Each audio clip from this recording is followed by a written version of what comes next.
Hello, everyone. My name is Curtis Rodriguez Porter, Managing Director for School Choice, and I am here with an amazing person that I'll be interviewing today on behalf of the Black History Month, Crack on the Shoulders of Changemakers. And I'm so excited today to be connecting with Karen Taylor. How you doing, Karen? Doing great and really happy to be here. Thank you so much for accepting the acknowledgement of being a change maker. It's so exciting to have folks like you doing great things in our community, and just making our city a better place and making the world a better place overall. So just thank you for accepting this acknowledgement. Yeah, thank you so much for the acknowledgement, especially from Crack. It means a whole lot, considering the work that you all do. Thank you. So if let's open up. You just tell us a little bit about yourself. What is it that you do? So I am the inaugural director of equity and opportunity for the city of Hartford. And in my role, I lead equity, diversity, and inclusion initiatives for the city as an employer, first and foremost. And then I also do it in partnership with other organizations and resident leaders like yourself through our boards and commissions. Awesome. And before you came into this role, right? And you named it inaugural role, so the first, right? What were some other things that you've or other roles you've had prior to taking this on where you were able to kind of just take this role and go full steam ahead, and your track record so far has just been amazing. Let me just highlight that, and just so committed in everything that you touch and that you do. So, what has made you be strong in the role that you're in, from other roles that you've had in the past? So definitely life experience, right? And I think that my role as a mom has really prepped me to be in this space in equity, diversity, and inclusion. And a lot of the work that I had done previously was as a parent advocate around school integration. A former uh, chef movement coalition member, really thinking about quality education for my kids and how that kind of differed based on where people lived, their socioeconomic status, their race, all of those things, I think really have kind of prepared me. So my life experience for sure, my board service, I serve on the Board of Education for the city of Hartford for a period of time. I'm on the Board of Hispanic Health Council currently in the Hartford Public Library, where I'm vice chair.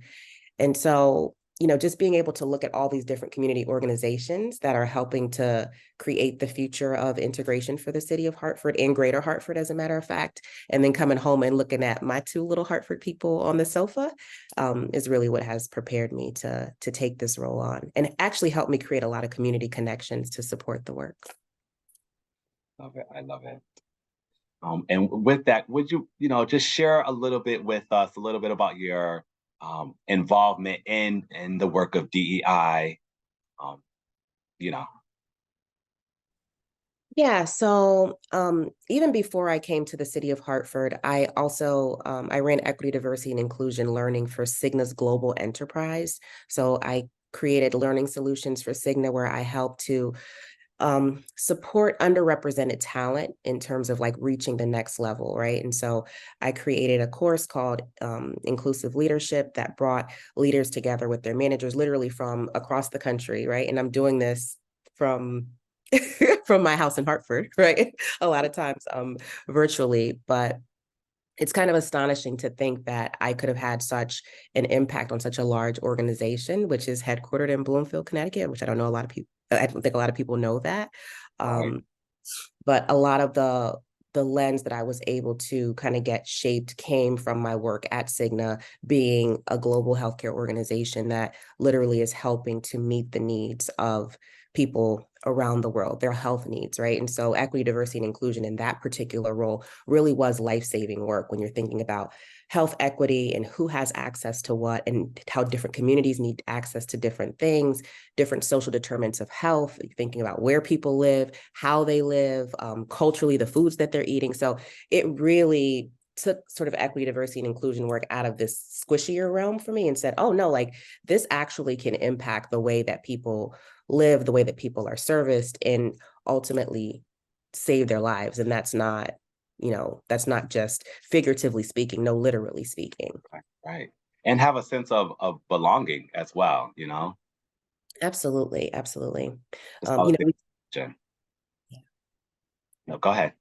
I was going to say we also help to support the employee resource groups at Cigna as well. When I was on the D&I team there, and thinking about people who are in the business and who are, you know, going out and about and trying to support things like um, gender confirmation surgery, right? And domestic partner benefits, just all these things that we don't think of that are impacted by the way that we're showing up, right? And belonging beyond just a sense of feeling like connected to another person, but belonging in terms of, are the benefits and services that I have being considerate of me? Like, do they meet my needs? Am I able to go through the in vitro fertilization process or the adoption process based on my marital status, based on my sexual orientation? Um, so I think that a lot of times when people are thinking about the work of equity, diversity, and inclusion, they're like, oh, like this is so people can just be nicer to each other. And so, you know, it's about, you know, using proper pronouns, and it's about those things, but it's also about improving the quality of life for everyone based on the things Human, that they need for them to have the quality of life that they want. as a human, right? As a human, yeah. As a human. You mentioned employee network groups, right? So, correct, we're in our third year of having launched our Crack Employee Network groups. And so, that's under the umbrella of our DEI as well. And so, why would you, or what would you say the importance of groups and spaces like this for organizations? Critically important, right? But I'm also going to push back and say that sometimes organizations don't necessarily have formal like employee network group or employee resource groups. And also people fall into many different groups, right? Yeah, Or they're in groups that they're not necessarily a member specifically of, but they feel allied to or involved with. I think that it's critically important for folks to be able to feel as though they have spaces that they can really be able to innovate in their authentic self, right? I think that there are probably a lot of ideas that might even come out of those employee network groups that you may not otherwise have had the ability to connect with people and to really think about certain issues and topics that are important to you. So I think that they're critically important for organization success and for people to be able to feel as though they belong. yeah, we're on our journey. They're going well, and we're excited, and they continue to grow. We recently just got our women's group, and so Ooh, definitely excited. And the women's group joins the ranks of our Black Employee Network group, our Juntos Latino Latinx group, and our Pride and Allies group, as well as our military community group. So we're super excited for the strides that we're making in regards to those spaces, for sure. definitely want to hear more about that offline. Absolutely. And in the area of DEIB, what is the biggest piece of advice that you would give to someone who is passionate about, the sense of belonging and bringing this work into a workplace where there is some growth needed? Oh my goodness. I think that I am probably of like a different school of thought in that this work is never separate. It's everywhere. Whatever it is that your talent is that you are passionate about, if that's accounting or if that is human resources or if that is anything, literally anything that you can think of, there is an opportunity for you to be thoughtful about who is not being thought of in terms of the user end of that service, right? And so for people who are passionate about it, I think that sometimes folks, because of their lived experience, they say, oh my goodness, I've been facing this my whole life and I want to go and get a job where I can put the world on its axes properly, right? But if your talent is art, like use your art to do that. If your talent is strategic planning, like think about how you're doing that in your strategic planning process and embed it and build it in. If it's health, like think about how you're building it into health equity. So that would be my advice, is not necessarily to look at this work as its own thing, but as an extension of whatever other expertise you have, right? And whatever other spaces that you're in and that you're able to bring it to your dinner table, bring it to your boardroom, Simple. Yeah, bring it to and your have friends, those so it's intersect. it's everywhere that we are, the work. which is what makes it awesome and also sometimes insurmountable. Absolutely. And with that, along your journey, what would you say uh, has been, if at all, the most difficult part about implementing DEI in spaces? Oh. The most difficult thing about DEI, because DEI in a lot of ways is like organizational culture shifting, right? So even if we just think about it like, oh, this is kind of change management-ish, right? Is that people are used to doing things a certain way. And I feel like a lot of the equity, diversity, and inclusion roles are newer roles, right? And these leaders are being charged with influencing a system that was already built a particular way. So it's not just about, people might feel like, oh, yes, well intentioned to say, oh, yeah, we want to do this differently. Something simple like, let's say, an ordinance at the city of Hartford. Folks are like, absolutely, the language here needs to change. Like, we all agree on that. But there's a lengthy process because it wasn't built a particular way. There's a lengthy process that it has to undergo even when all of the vested parties are saying, yes, we want to do this, right? So I think that the biggest challenge is, reworking the structure of things and also as well intentioned and as good hearted as people often are in collaborating. Um, there still are a lot of logistical pieces that have to come together, and those decision makers have to be supportive of putting those logistical pieces and resources together to Mhm. make it happen. And in addition to, um, you know, possibly challenging the system or dismantling the system as well, you know. Absolutely. I mean, but even so, yes, but even before you get to say, I'm gonna this, it's like, do you have the resources to take this on right now? Like, are you able to? I mean, because even and Because once you start, right, and you start opening them doors and breaking that down, right, you have to be ready for all that's to come, right? all it is a domino effect, and then you get into you're rebuilding something, right? And you're looking at a different sort of like a different center for that something that you're building. And you need the resources, you need the support, you need the leadership advocacy, you need leadership to position you to be able to do it. So it's there are many pieces that Many. have to be all lined up in formation, if you will. Oh, that's right. I know that's right. So, Karen, like, as a respected leader in equity, what would you say is the most rewarding part of what you do? Oh my goodness. Oh. The most rewarding part. So, for certain, getting to connect with other people in this space, other people who are doing meaningful work it's super rewarding. But I'm gonna say, there are a few citywide celebrations that I have the opportunity to partner on and to lead. Our Juneteenth celebration for the city of Hartford being one of them. Yes. And I mean, it's an amazing day of just like art and culture and community and, music and food.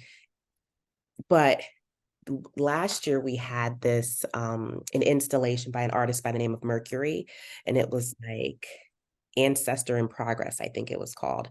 And you could stand on a pillar of sorts, right? And Uh-huh. then you see yourself in the mirror almost as if you're Mhm. a living monument. Wow. There was a little kid that got up there and he had his little fist in the air. So, like, and I'm thinking about a little girl at Juneteenth who was in the front doing African dancing and blowing her bubbles. And her mother's like, come on. Like, these are the things that really bring me so much joy because we're in a moment right now where there's a lot of chaos happening in Yeah. the world. There's a lot of sadness and a lot of chaos. So to have the ability to create pure joy for people and to give people an opportunity to see themselves as more capable and brilliant and beautiful, um, that's my favorite part of the gig. Those nuggets, those memories that you take away, those stories, those unforgettable moments for sure. Mhm. What is, the civic efforts that you've been involved with? And I know there's a track record, but Um, civic efforts.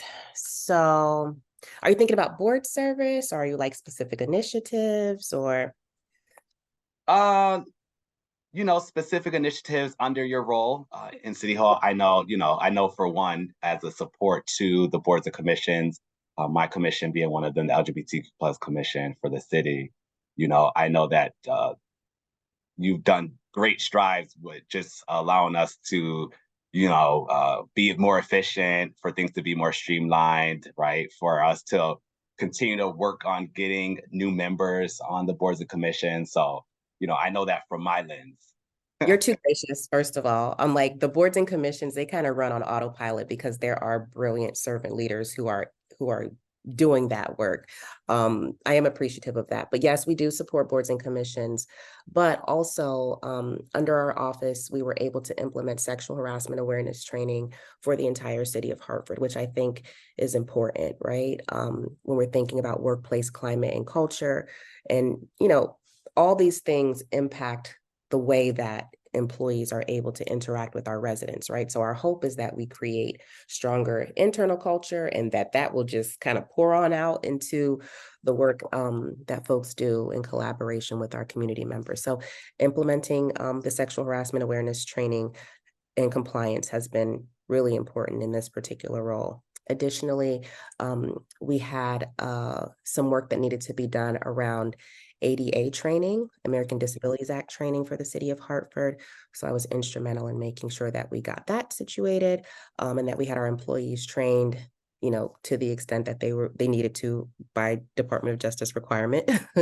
Additionally, our Municipal Equality Index score for the city of Hartford with the Human Rights Campaign. This is some of the work that I was able to do in collaboration with the LGBTQ plus commission. We scored a 100 for the first time ever in the city of Hartford. Still much more work to go, but as part of that work, we also have recently created an inclusion liaison with Hartford Police Department, which I think is really important. So Sergeant Jenkins, shouting him out, That's a human who has, he's really supportive and helps me to do the work inside out in partnership with Hartford Police Department. We've also had wild success in getting the Civilian Police Review Board up and functioning again. And right now I'm working on a city equity statement and hoping to change one of our commission names to the Equity and Opportunity Commission, adopt an equity statement. So more to come on that. And of course, my baby, the Juneteenth celebration that I get to do in partnership with Janice Castle, who is over constituent services and also a force to be reckoned with. We're going into our fourth year of that, and we're doing that in partnership with the Amistad Center, which is actually a really big deal to create greater art equity in the city where people, maybe you've never been to the Amistad Center, we literally bring that art to the Black Lives Matter mural on Juneteenth. So, and much more to come. I can't wait for y'all to see what else we're working on for this year. You heard that, folks, and make sure you stay tuned. I'll be here chucking around with my little ones and my husband, Yeah, popping up here and there. love to see it. And you mentioned the officer, the liaison, Sergeant Jenkins, and Sergeant Jenkins has been he was at our Pride Prom held last year at City Hall, and the students loved his presence there. The staff loved his presence there. And they are asking if he will, come and support again this year. The ask has already been put upon me, so I need to reach out to him Well, to tell that's him that he's I being. can't imagine. I can't imagine that he would say no. And the best thing about Officer Jenkins is that he is just like this. He is a premier professional, dear. Like wherever he goes, he brings his full presence. Um, and he genuinely wants to be involved in community. So I see Officer Jenkins at every single event. I can't imagine that he would want to miss it this year. And if he would, it had to be a really, really good reason. For sure, for sure. It's with all you do for work at City Hall, for all you do in the community, for all you do, as a mom, right, and a ally. Why is it so important for you to be a champion for the causes that you're so passionate about? Is it so important? Um, I had gone to see Michelle Obama when she came here. I think she was at the Bushnell. Don't get me to guesstimate how many years ago, but she came to the Bushnell and she was saying, if I want for Sasha and Malia to live in a world that is kind and that is peaceful and that is caring, like the work that I do can't just be with them. Right. And so um, my kiddos, my twins who are graduating from high school this year. I'm putting my good product out into the world, and I want for the world to be a place that can fully receive them for all that they are and all that they aren't, and so that really is the driving force in the work that I do, is that I want to create the type of world and the type of environments where my children can have the best shot possible to be their full, divine, authentic, powerful selves. That's beautiful. That's beautiful. So beautiful. And I, you know, as a new parent myself, I totally can get behind that, you know, and you know, you just start trying to instill and you see exactly where the world's at today, and you're just kind of like, okay, how can I instill, be loving, be affirming, be open, you know, just be accepting. And so any opportunity my husband and I get, we pour that in and into our kids as well. So, You all do. I've witnessed. yeah, and you again, chugging them right along. Come on, exposing them to It's everything. the way to do So, it. so great, so great. What is something about your work that people don't realize? Ooh, oh goodness, we had such a high note going just now. I think that's something that people do not realize about being a chief diversity officer, or, even if you're doing it off the side of your desk at your job and you're like, oh, I'm leading some of these equity initiatives, that, you know, as much as you have people who are like, yes, I want to get involved and like this is work that brings people closer together, um, it can be very isolating, right? Because sometimes you have to give people feedback about the way that things are done that are not always well received. Um, Additionally, you know, not it just not being well received, it can feel like a critique, right? And the topics that we're talking about, identity, you're thinking about people's belief system that has been embedded in them. This is stuff that their moms, their grandmas, their dads, their communities, so when you're challenging that with a new idea or a new thought or a new way of doing things, it can it can deeply erode relationships, right?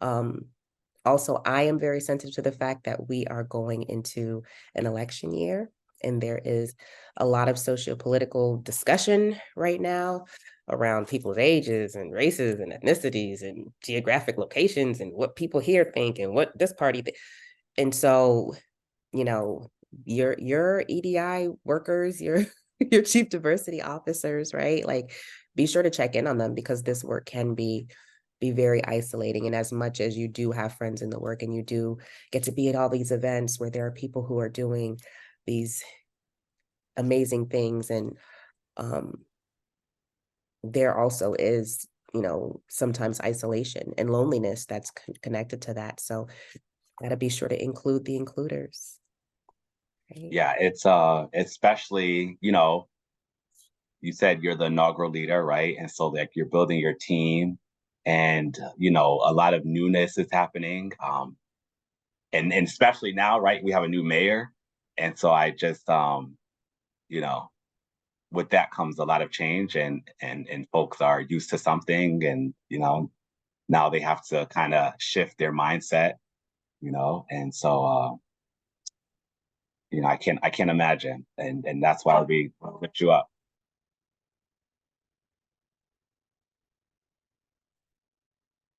Sorry about that. And, you know, Yep. lift you up and ensure that you folks are giving your flowers and that you're very much appreciated for the work that you're doing because it's so important and you can't be alone doing it, right? It takes all of us. And I think that's so important that folks know, that one, folks are already going to come to you because of the work, but know that when folks are coming to you also and asking, what is it that I can do to help? What is that I can do to be better? What is it that I can do to help get this out, right? Or make these shifts with you in collaboration, because it can't be done alone. And, different organizations, right? They have that one person, and then that one person is in charge for like changing the whole organization, but it can't just be on the shoulders of that one person. It has to be on the shoulders of all of us. Yeah. And I that's something that's so important. Yeah, I love that. I really do hope that all leaders view inclusion as a leadership competency, and they think about, especially if you're a people leader, right? Like, and it goes way beyond the things that we see too. Who are the members on your team who may be newer to a particular area, who may be veterans, who may have children, who may like, these are considerations, right? As we're leading people as well. Thank you. Thank you so much. Thank you for this conversation. You're so awesome. Again, thank you so much, Karen, for, being a crack change maker and celebrating Black History Month with us, right? Woo woo. And, where is it that folks can find you? If Oh they're my like, goodness. oh my In gosh. hiding. I'm in hiding. No, I'm kidding. Um, You can find me on LinkedIn. They can find me in City Hall. They can reach me at karen.taylor2@hartford.gov if they want to send me an email, want to link up. I'm always happy to connect with community members. CREC is near and dear to my heart. They raised my babies up, University of Hartford Magnet School, where I started to do a lot of my parent advocacy. So I hope that my CREC friends reach out to me. But yeah, definitely really, really honored to be here. And thank you so much, Curtis, for having this platform for people to be able to be honored in this way. It means a lot. Thank you for being a part of it. And thank you for joining us. And thank you for shining and sharing your light with us as well. I appreciate you. Happy to be All here. right, folks. Thank you. This is another edition for our Black History Month on the shoulders of Changemakers with Karen Taylor. Please be on the lookout for more to come, as well as our hidden gems. Be well, everyone. Thank you, Karen. Thank you.